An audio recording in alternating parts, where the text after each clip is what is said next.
the ways to have beautiful flower beds without constant weeding is to use a combination of paper and mulch to keep weeds down long term. The paper that we used mostly for our garden beds is newspaper, regular newspaper, but without the colored ads. You just want to toss those. And for areas where we want nothing to grow, no other plants or anything, we use cardboard that we've collected through the year.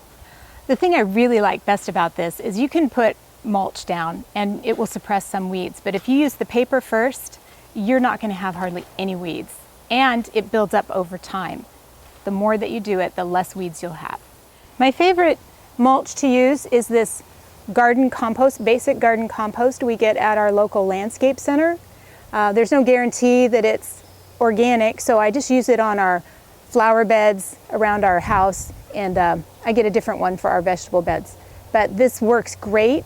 It's economical. I like it that it is dark, like really rich dirt, and it feeds the soil as it breaks down, which is different than just a pine bark mulch. The first thing that you're going to want to do is to weed. Now, you don't have to get all the weeds out, which is one of the benefits of this thing, but you do have to get big weeds. I've already pulled these, but thistle-y, dandelions, anything that's a big perennial weed, and anything that will stick up and make the paper get up. But anything that's just flat and laying down there, you can keep it there, unless it's at the edge and you want a clean edge. This is the part that I really like the paper mulch technique for. This is one of my weed nemesises. It's a violet, and it just grows, and there's no amount of digging is going to make it disappear. So I can keep it under control by covering it with a heavy layer of newspaper and then mulch on top. Depending on where you're laying this, I'm not going to plant anything here, so I'm going to do really thick, like good these are just 1 page thick, so these aren't very thick newspaper, so I'm going to just lay it in there like that because I want it to cover all the violet. This paper is a little bit thicker, so I can just lay that. And you want to cover, you don't want anything showing. Any ground that is left to show will grow weeds through the mulch, so your goal is to cover it. What we really like is the Wall Street Journal. It's got nice wide paper. There's a lot of pages to each section, so it covers well.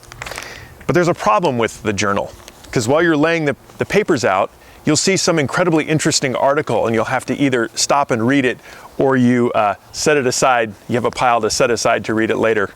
For instance, here's a piece on how airline seats have been shrinking over the years. I knew that was happening. If it's windy like it is today, you just want to have your hose nearby, and as soon as you lay a number of pieces, you're going to soak it. That'll keep it from blowing away while you go and get your mulch to lay on.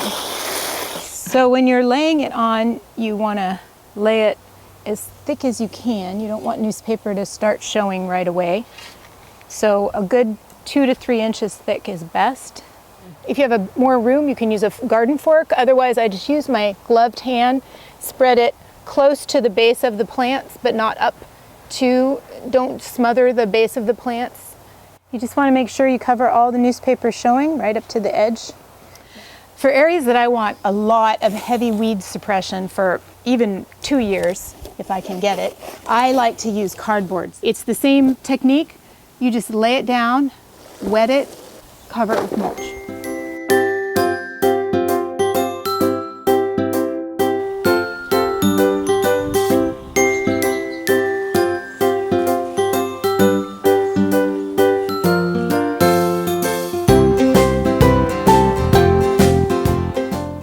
We're not going to lie to you, it's a couple weekends of really hard work once a year.